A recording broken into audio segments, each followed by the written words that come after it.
नमस्कार, पूजाच किचन मध्ये तुमचे सर्वांचे खूप खूप मनापासून स्वागत आहे। आज मी तुम्हाला दाखवणार आहे रेसिपी। तर ती रेसिपी थोडी नवी रेसिपी आहे, तर तुम्ही शेवटपर्यंत नक्की बघा। तर आज मी इथे करणार आहे शेंगदाणा आणि गुळाची चक्की।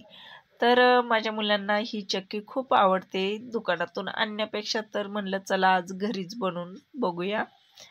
तर इथे मी घेतलेले आहे शेंगदाणे मस्त 5 मिनिटावर कमी गॅसवर मस्त भाजून घेतलेले होते आणि शेंगदाणे मस्त खरपूस भाजल्यानंतर आपण त्यावरील सगळी साल काढून घेतलेली आहे आणि साल काढून आपल्याला ते असे शेंगदाणे द्विदल करायचे आहे। द्विदल म्हणजे 2 फाकड्या करायच्या आहे आणि त्याच वाटीने आपण घेतलेला आहे गूळ। तर गूळ हा आपल्याला एकदम पातळ कापून घ्यायचा आहे, होता होईल तेवढा। तर त्याच वाटीने मी घेतलेला आहे गूळ। आता आपल्याला कढाई गरम करायला ठेवायची आहे आणि कढाई गरम झाली का आपण कापलेला गूळ हा कढाईमध्ये टाकून घ्यायचा आहे। तर गूळ वितळण्यासाठी त्या गुळामध्ये आपल्याला फक्त 1.5 चम्मचभर पाणी टाकायचं आहे।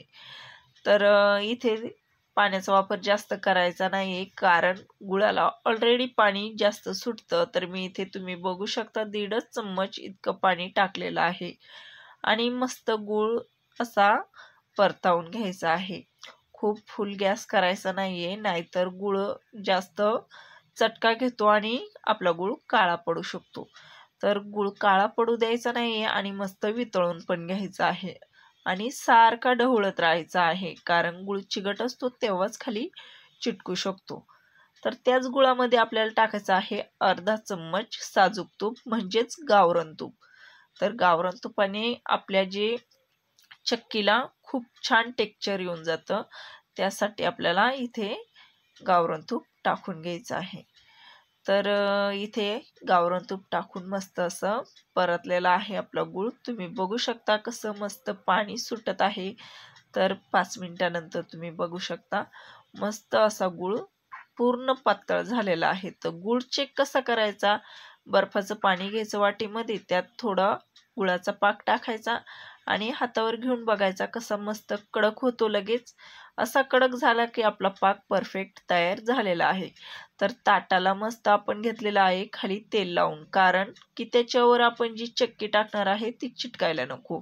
आणि आता त्या गुळाच्या पाकामध्ये आपल्याला टाकायचे आहे शेंगदाण्याचं कूट, म्हणजे जे द्विदल केलेले शेंगदाणे, आणि ते शेंगदाणे टाकून आपल्याला ही कृती फास्ट करून घ्यायची आहे। तर फास्ट कशी करायची का, आपण पटपट हे शेंगदाणे एकत्र मिक्स करायचे आहे आणि लगेच त्या ताटावर टाकून घ्यायचे आहे आणि त्या ताटावर टाकून चमच्याच्या साहाय्यानेच आपल्याला चेपून घ्यायचे आहे। हाताने करायला असाल तर गूळ हाताला चिटकल, मी जबाबदार राहणार नाही। तर त्यासाठी तुम्ही चमच्याने चेपून घ्या आणि जे बर्फाचं पाणी होतं ते थोडं हाताला लावून असं वरून चेपून घ्या आणि त्याच्या वड्या पाडा। तर मी असं चेपून घेतलेलं आहे, तुम्ही सगळीकडून असं मस्त बघू शकता अशा पातळ पातळ वड्या आपल्या होणार आहे। आणि हे थोडंसं सुकलं की आपल्याला यावर सुरी फिरवायची आहे। तर इथे व्हिडिओ थोडा स्किप झालेला आहे, त्यासाठी सॉरी। आणि तुम्ही बघू शकता 2 तासानंतर आपल्या इथे फायनली चक्की तयार झाली आहे। तुम्ही जर अजून नवीन असाल तर सबस्क्राईब आणि लाईक शेअर कमेंट नक्की करा। थँक्यू।